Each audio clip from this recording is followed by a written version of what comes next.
নেপালের কেন্দ্রীয় ব্যাংক নেপাল রাষ্ট্রীয় ব্যাংক এনআরবি বৃহস্পতিবার ২৭ নভেম্বর নতুন ১০০ রুপির নোট চালু করেছে। এই নতুন নোটে সংশোধিত মানচিত্র দেখা যাচ্ছে, যাতে কালাপানি, লিপুলেখ ও লিম্পিয়াধুরা অঞ্চলগুলো অন্তর্ভুক্ত করা হয়েছে। এই তিনটি অঞ্চলই ভারত নিয়ন্ত্রণ করে এবং নিজেদের বলে দাবি করে।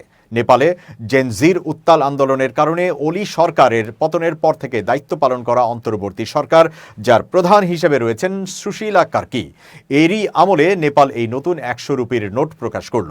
বৃহস্পতিবার নেপাল রাষ্ট্রীয় ব্যাংক এনআরবির সাবেক গভর্নর মহাপ্রসাদ অধিকারীর স্বাক্ষরিত নোটটি বাজারে ছাড়া হয়।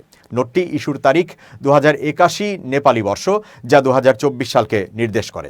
২০২০ সালের মে মাসে কেপি শর্মা ওলির নেতৃত্বাধীন সরকার একটি নতুন রাজনৈতিক মানচিত্র প্রকাশ করেছিল, যেখানে লিপুলেখ, কালাপানি এবং লিম্পিয়াধুরা অঞ্চলকে নেপালের ভূখণ্ড হিসেবে দেখানো হয়েছিল।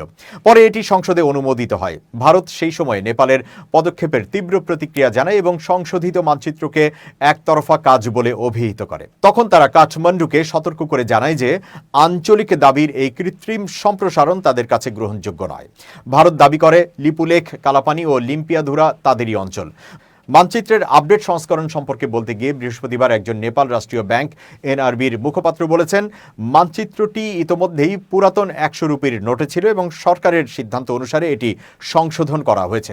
তিনি স্পষ্ট করেছেন যে বিভিন্ন মূল্যমানের নোটের মধ্যে, যেমন ১০, ৫০, ৫০০ ও ১০০০ রুপি, শুধুমাত্র ১০০ রুপি নোটেই নেপালের মানচিত্র দেখা যাচ্ছে।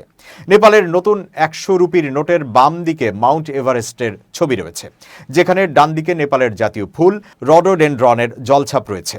নোটের কেন্দ্রে নেপালের ফিকে সবুজ রঙের মানচিত্র রয়েছে। নেপালের নতুন মুদ্রা নোটে তাদের মানচিত্রে ৩টি বিতর্কিত ভারতীয় অঞ্চল অন্তর্ভুক্ত করার পদক্ষেপকে একতরফা সিদ্ধান্ত বলে অভিহিত করেছেন ভারতের পররাষ্ট্রমন্ত্রী এস জয়শঙ্কর। মানচিত্রের কাছে অশোক স্তম্ভ ছাপা আছে, যেখানে লেখা আছে লুম্বিনী, ভগবান বুদ্ধের জন্মস্থান।